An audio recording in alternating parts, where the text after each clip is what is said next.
Hi, ಎಲ್ರಿಗೂ ಸ್ವಾಗತ. ಇವತ್ತು ನಾನು ಜಪಾನ್ನ ನಮ್ಮ ಮನೆಯ ಹೋಮ್ ಟೂರ್ ಮಾಡ್ತಾ ಇದ್ದೇನೆ.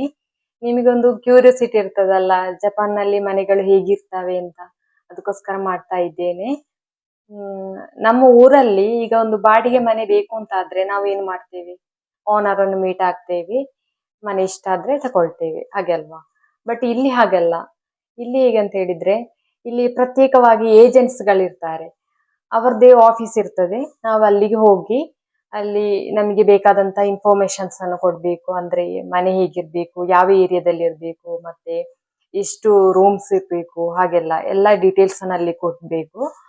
ಆಗ ಅವರು ನಮಗೆ ಮ್ಯಾಪ್ ಅನ್ನು ನೋಡ್ಬಿಟ್ಟು ಅಲ್ಲಿ ಡೀಟೇಲ್ಸ್ ಅನ್ನೆಲ್ಲ ಹೇಳ್ತಾರೆ. ಎಲ್ಲಿ ಮನೆ ಇದೆ, ಹೇಗಿದೆ ಅಂತ ಹೇಳಿ ಫೋಟೋಸ್ ಅನ್ನು ತೋರಿಸ್ತಾರೆ. ಆಗ ನಾವು ಅದನ್ನ ನೋಡಿ ಅಲ್ಲಿ ಹೋಗಿ ಮನೆ ನೋಡಿ ಮನೆ ಇಷ್ಟ ಆದ್ರೆ ತಕೊಳ್ಬಹುದು. ಹಾಗೆ ಇಲ್ಲಿ ಓನರ್ ಅನ್ನು ಮೀಟ್ ಆಗುವಂತಹ ಕಾನ್ಸೆಪ್ಟ್ ಏನಿಲ್ಲ. ಮತ್ತೆ ಸತ್ಯ ಹೇಳಿದ್ರೆ ಓನರ್ ಯಾರು ಅಂತಲೇ ನಮಿಗೂ ಈಗ ಗೊತ್ತಿಲ್ಲ ಯಾರು ಅಂತ, ಈ ಮನೆ ಓನರ್. ಹಾಗೆ ಮತ್ತೊಂದು ವಿಚಾರ ಏನಂತ ಹೇಳಿದ್ರೆ, ಇಲ್ಲಿ ಎಲ್ಲಾ ಮನೆಗಳಿಗೆ ಇನ್ಶೂರೆನ್ಸ್ ಇರ್ತದೆ. ಅಂದ್ರೆ ಏನಾದ್ರೂ ಅನಾಹುತ, ಏನಾದ್ರು ತೊಂದ್ರೆ ಆದ್ರೆ ಮೇಂಟೆನೆನ್ಸ್ ಕಂಪನಿಯವರು ಬಂದು ಅದನ್ನ ಸರಿ ಮಾಡಿ ಹೋಗ್ತಾರೆ. ಹಾಗೆ ಮತ್ತೆ ಇಲ್ಲಿ ಜಪಾನ್ ನಲ್ಲಿ ಇದು ಭೂಕಂಪ ಉಂಟಲ್ಲ, ಜಾಸ್ತಿ ಆಗ್ತದೆ. ಅಂದ್ರೆ ಒಂದು ತಿಂಗಳಿಗೆ 5-6 ಸಲ ಎಲ್ಲ ಆಗ್ತದೆ. ಹಾಗಾಗಿ ಅದನ್ನ ನೋಡ್ಕೊಂಡು ಇವರು ಮನೆಯನ್ನು ಇದು ಇದು ಬಿಲ್ಡಿಂಗ್ ಕನ್ಸ್ಟ್ರಕ್ಷನ್ ಮಾಡ್ತಾರೆ. ಅಂದ್ರೆ ಅಪ್ ಟು 9 ಸ್ಕೇಲ್ ನವರೆಗೆ ಭೂಕಂಪವನ್ನು ಎದುರಿಸುವಂತಹ ಸಾಮರ್ಥ್ಯ ಈ ಎಲ್ಲ ಬಿಲ್ಡಿಂಗ್ ಗಳಿವೆ. ನಮ್ದು ಇದು ಹಳೆ ಬಿಲ್ಡಿಂಗ್. ಮತ್ತೆ ಉತ್ಸುನೋಮಿ ಅಂತ ಹೇಳೋ ಪ್ಲೇಸ್ ಅಲ್ಲಿ ಇದೆ. ಇದು ಅಷ್ಟೇನು ಸಿಟಿ ಏನಲ್ಲ. ಮತ್ತೆ ನಿಮ್ಗೊಂದು ಕ್ಯೂರಿಯಾಸಿಟಿ ಇರ್ತದಲ್ಲ, ಜಪಾನ್ ನಲ್ಲಿ ಮನೆಗಳು ಹೇಗಿರ್ತವೆ ಅಂತ ಹೇಳಿ, ಅದಕ್ಕೆ ಈ ವಿಡಿಯೋ ಮಾಡ್ತಾ ಇದ್ದೇನೆ. ಮತ್ತೆ ಬಾಕಿ ಡೀಟೇಲ್ಸ್ ಎಲ್ಲ ಆಮೇಲೆ ಹೋಗ್ತಾ ಹೇಳ್ತೇನೆ. ಬನ್ನಿ ಮನೆ ಹೇಗಿದೆ ಅಂತ ನೋಡೋಣ. ಇದು ನಮ್ಮ ಫ್ಲಾಟ್‌ನ ಕೆಳಗಡೆ ವೇಸ್ಟ್ ಹಾಕುವಂತ ಸ್ಥಳ. ಇಲ್ಲಿ ಪ್ರತ್ಯೇಕವಾಗಿ ಮೆನ್ಷನ್ ಮಾಡಿದ್ದಾರೆ ಯಾವ್ಯಾವ ದಿವಸ ಯಾವ್ಯಾವ ವೇಸ್ಟ್ ಹಾಕ್ಬೇಕು ಅಂತ. ಅಂದ್ರೆ ಬಾಟಲ್ಸ್, ಪ್ಲಾಸ್ಟಿಕ್, ಕಾರ್ಡ್ಬೋರ್ಡ್ಸ್ ಅದೆಲ್ಲ ಹೇಳಿದ ದಿವಸನೇ ಹಾಕ್ಬೇಕು.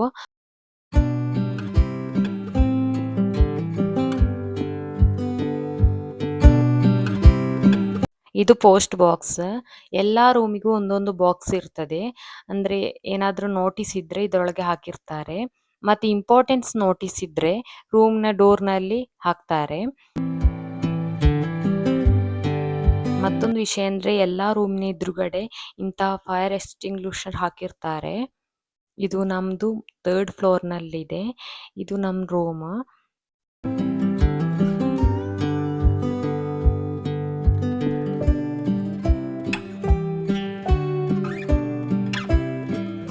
ಇಲ್ಲೊಂದು ಶೂ ರ್ಯಾಕ್ ಇದೆ.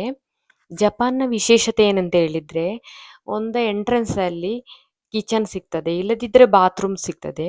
ನಮ್ಮ ಇಲ್ಲಿ ಏನು ಅಂತ ಹೇಳಿದ್ರೆ ಬಾತ್ರೂಮ್ ಇದೆ, ಮತ್ತೆ ಅದರ ಡೋರು ಸಹ ಟ್ರಾನ್ಸ್ಪರೆಂಟ್ ಆಗಿದೆ.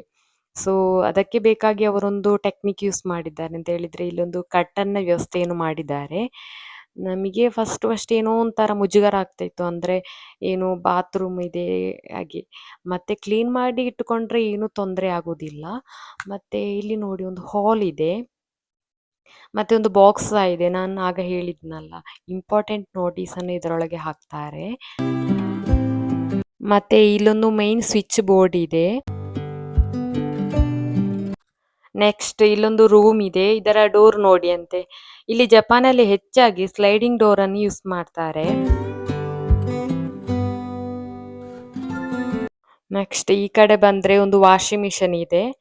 ಇದು ಜಪಾನೀಸ್ ಅಲ್ಲಿ ಬರ್ದಿದೆ. ನಾವು ಮತ್ತೆ 2 ಬಟನ್ ಯೂಸ್ ಮಾಡಿದ್ರೆ ಆಯ್ತಲ್ಲ. ಮತ್ತೆ ಡ್ರೆಸ್ ಅನ್ನು ವಾಶ್ ಮಾಡಿ ಇದರಲ್ಲೇ ಇಟ್ಟಿದ್ದೇನೆ, ಇನ್ನು ಹೊರಗಡೆ ಹಾಕ್ಬೇಕಷ್ಟೇ.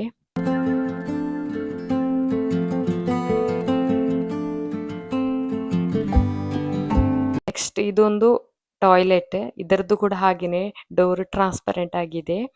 ಮತ್ತೆ ಜಪಾನಲ್ಲಿ ಟಾಯ್ಲೆಟ್ ಡ್ರೈ ಆಗಿರ್ತದೆ. ಅಂದ್ರೆ ವೆಟ್ ಆದ್ರೆ ಬ್ಯಾಕ್ಟೀರಿಯಾಸ್ ಎಲ್ಲ ಜಾಸ್ತಿ ಆಗ್ತದೆ ಅನ್ನುವ ಒಂದು ಉದ್ದೇಶದಿಂದ ಅವರು ಹಾಗೆ ಮಾಡಿರ್ತಾರೆ.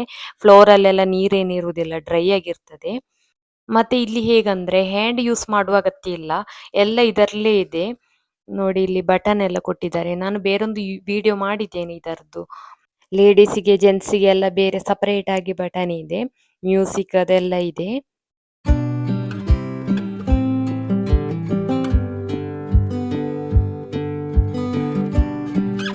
ನೆಕ್ಸ್ಟ್ ಇಲ್ಲೊಂದು ವಾಶ್ ಬೇಸಿನ್ ಇದೆ.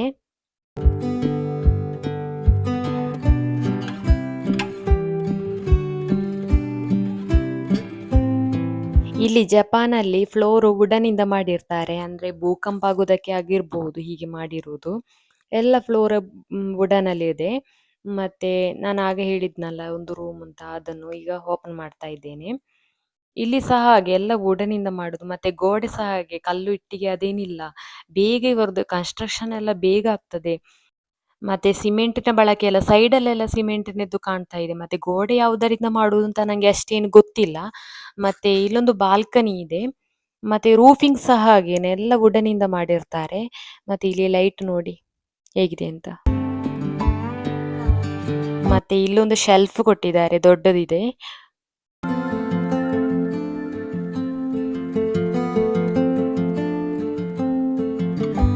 ಇದರೊಳಗಡೆ ಎಲ್ಲ ಐಟಮ್ಸ್ ಇಟ್ಟಿದ್ದೇನೆ, ಹಾಗೆ ಈಗ ಓಪನ್ ಮಾಡುದಿಲ್ಲ.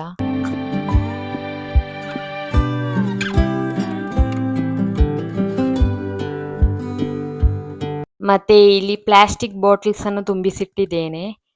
ಇಲ್ಲಿ ವೇಸ್ಟ್ ಅನ್ನು ಪ್ರಾಪರ್ ಆಗಿ ಹಾಕದಿದ್ರೆ ಫೈನ್ ಇರ್ತದೆ, ಅಂದ್ರೆ ಒಂದು 2 ಲಕ್ಷ ಎಲ್ಲ ಹಾಕ್ತಾರೆ.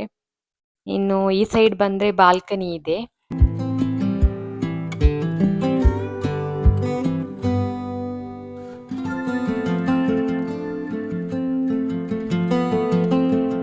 ಅಲ್ಲಿ ಕಾಣ್ತಾ ಇರುವಂತದ್ದು ಸ್ವಂತ ಮನೆಗಳು, ಅದರ ರೂಫಿಂಗ್ ನೋಡಿ ಹೇಗಿದೆ ಅಂತ. ಮತ್ತೆ ನಮ್ಮ ಈ ಮನೆಯ ವಿಶೇಷತೆ ಏನಂತ ಹೇಳಿದ್ರೆ, ಇದು ನಮಗೆ ಬುಲೆಟ್ ಟ್ರೈನ್ ಹೋಗುದು ಇಲ್ಲಿಂದಲೇ ಕಾಣ್ತದೆ. ಈಗ ಏನು ಹೋಗುದಿಲ್ಲ, ನಾನು ಅದು ಮತ್ತೆ ಕ್ಯಾಪ್ಚರ್ ಮಾಡ್ತೇನೆ ಸಿಕ್ಕಿದ್ರೆ. ಇಲ್ಲಿ ಕೆಳಗಡೆ ಪಾರ್ಕಿಂಗ್ ಇದೆ, ಅಂದ್ರೆ ಇಲ್ಲಿ ಸಪರೇಟ್ ಆಗಿ ದುಡ್ಡು ಕೊಡ್ಬೇಕು. ತಿಂಗಳಿಗೆ 4,000 ಯೆನ್ ವರೆಗೆ ಇದೆ. ಇನ್ನು ಇಲ್ಲೊಂದು ವ್ಯಾಕ್ಯೂಮ್ ಕ್ಲೀನರ್ ಇದೆ.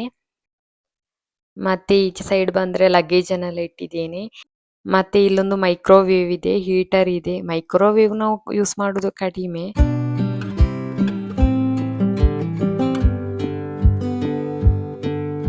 ಇನ್ನು ಈಚೆ ಸೈಡ್ ಬಂದ್ರೆ ಇದು ಸಹ ಸ್ಲೈಡಿಂಗ್ ಡೋರ್, ಆಚೆ ಕಿಚನ್ ಇದೆ.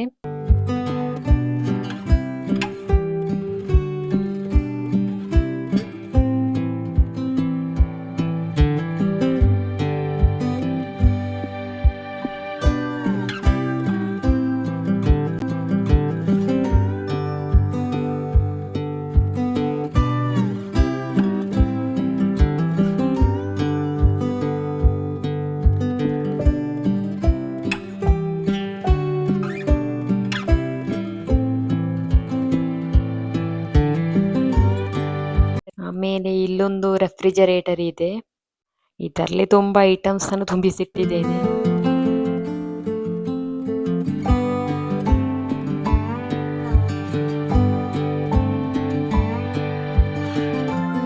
ಮತ್ತೆ ಇಲ್ಲಿನ ಲೈಟಿಂಗ್ಸ್ ನೋಡಿ ಹೇಗಿದೆ ಅಂತ. ಇಲ್ಲಿನವರು ಫುಲ್ ಸ್ವಿಚ್ ಟೈಪ್ ಅನ್ನು ಜಾಸ್ತಿ ಯೂಸ್ ಮಾಡ್ತಾರೆ.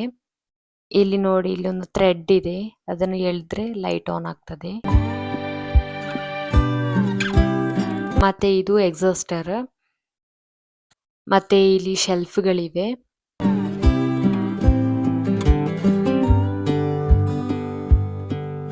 ಮತ್ತೆ ಇಲ್ಲಿ ಕೆಳಗಡೆ ಬಂದ್ರೆ ನಾನು ಎಲ್ಲ ಐಟಮ್ಸ್ ಅನ್ನು ಇಟ್ಟಿದ್ದೇನೆ, ಮಸಾಲಾ ಹುಡಿಗಳು ಮತ್ತೆ ಆಯಿಲ್ ಎಲ್ಲ ಇದೆ. ಮತ್ತೆ ಇಲ್ಲಿನ ಸ್ಟವ್ನ ಪ್ರತ್ಯೇಕತೆ ಏನು ಅಂತ ಹೇಳಿದ್ರೆ, ಅದು ಸೆನ್ಸರ್ನ ಮೂಲಕ ವರ್ಕ್ ಆಗ್ತದೆ. ಜಾಸ್ತಿ ಹೀಟ್ ಆದಾಗ ಅದುವೇ ಆಫ್ ಆಗ್ತದೆ.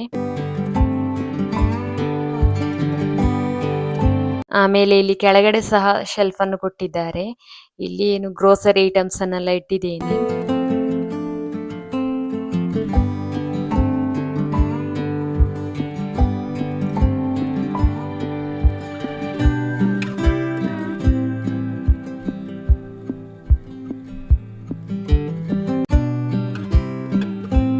ಮತ್ತೆ ಇಲ್ಲಿ ನೋಡಿ ಅಂತೆ, ಪ್ಲಾಸ್ಟಿಕ್ ವೇಸ್ಟ್ ಅನ್ನು ನಾವು ಬೇರೆ ಸಪರೇಟ್ ಕವರ್ ನಲ್ಲಿ ಹಾಕಿ ಇಡ್ತೇವೆ.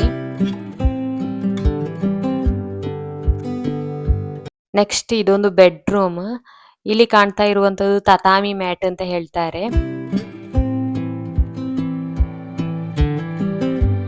ಮತ್ತೆ ಇದು ಕಿಚನ್ ಅಲ್ಲಿ ಕಾಣುವಂತಹ ಬಾಲ್ಕನಿ. ಇಲ್ಲಿ ಕಾಣ್ತಾ ಇದೆ ಎಲ್ಲ ಎದುರು ಬಿಲ್ಡಿಂಗ್, ಅದು ಓಲ್ಡ್ ಏಜ್ ಹೋಮ್. ಅಂದ್ರೆ ಇಲ್ಲಿ ಹೇಗಂತ ಹೇಳಿದ್ರೆ, ಪ್ರಾಯದವರು ಸಪರೇಟ್ ಆಗಿ ಬೇರೆ ಬೇರೆ ರೂಮ್ ಅಲ್ಲಿ ಇರ್ತಾರೆ, ಅವರವರೇ ಫುಡ್ ಮಾಡಿಕೊಂಡು ತಿಂತಾರೆ ಹಾಗೆ. ಮತ್ತೆ ಅವರನ್ನು ನೋಡ್ಲಿಕ್ಕೆ ಜನ ಇರ್ತಾರೆ. ಡಾಕ್ಟರ್ಸ್ ಮತ್ತೆ ಡೈಲಿ ಅಟೆಂಡೆನ್ಸ್ ತೆಗೆದು ಹೋಗ್ತಾರೆ. ಹಾಗೇನೆ ವೀಕೆಂಡ್ ಅಲ್ಲಿ ಅವರ ಮಕ್ಕಳು ಸಹ ಅಪಾಯಿಂಟ್ಮೆಂಟ್ ತೆಗೆದು ಬರ್ತಾರೆ ನೋಡ್ಲಿಕ್ಕೆ. ಮತ್ತೆ ಇಲ್ಲಿ ಕಾಣ್ತಾ ಇರುವಂತದ್ದು ನಮ್ಮ ಗಾರ್ಡನ್. ಇಲ್ಲಿ ಕೊತ್ತಂಬರಿ ಸೊಪ್ಪಿದೆ. ಈಗ ನೀರು ಹಾಕ್ಲಿಲ್ಲ, ಹಾಕ್ಬೇಕಷ್ಟೇ. ಹಾಗೇನೆ ಆಚೆ ಮೆಣಸಿನ ಗಿಡ ಸಹ ಇದೆ. ಹಾಗೇನೆ ಇದು ಕ್ಯಾಪ್ಸಿಕಮ್‌ನ ಗಿಡ. ಇದರಲ್ಲಿ ಒಂದು 2, 3 ಕ್ಯಾಪ್ಸಿಕಮ್ ಇದೆ. ಮತ್ತೆ ಇದು ದುಡ್ಡು ಕೊಟ್ಟು ತೆಕೊಂಡದ್ದು. ಮತ್ತೆ ಕೊತ್ತಂಬರಿ ಸೊಪ್ಪು, ಮೆಣಸಿನ ಗಿಡದ್ದೆಲ್ಲ ನಾನೇ ಹಾಕಿದ್ದು. ಮತ್ತೆ ಇದೊಂದು ಏನೋ ಆರೆಂಜಿನ ಗಿಡ ಅಂತ ಅನಿಸ್ತಾ ಇದೆ, ಗೊತ್ತಿಲ್ಲ ಎಂತದು ಅಂತ. ಮತ್ತೆ ಇದೊಂದು ಈವ್ನಿಂಗ್ ವ್ಯೂ ಹೇಗೆ ಕಾಣ್ತದೆ ಸಂಜೆ ಹೊತ್ತಿನಲ್ಲಿ ಅಂತ. ಮತ್ತೆ ನಾನು ಆಗ ಹೇಳಿದ್ದೆ ಅಲ್ಲ, ಬುಲೆಟ್ ಟ್ರೈನ್ ತೋರಿಸ್ತೇನೆ ಅಂತ.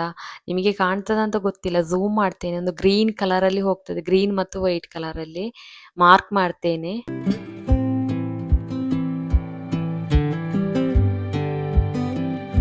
ಮತ್ತೆ ಇದು ನಮ್ಮ ಮನೆಯ ಹೋಮ್ ಟೂರ್.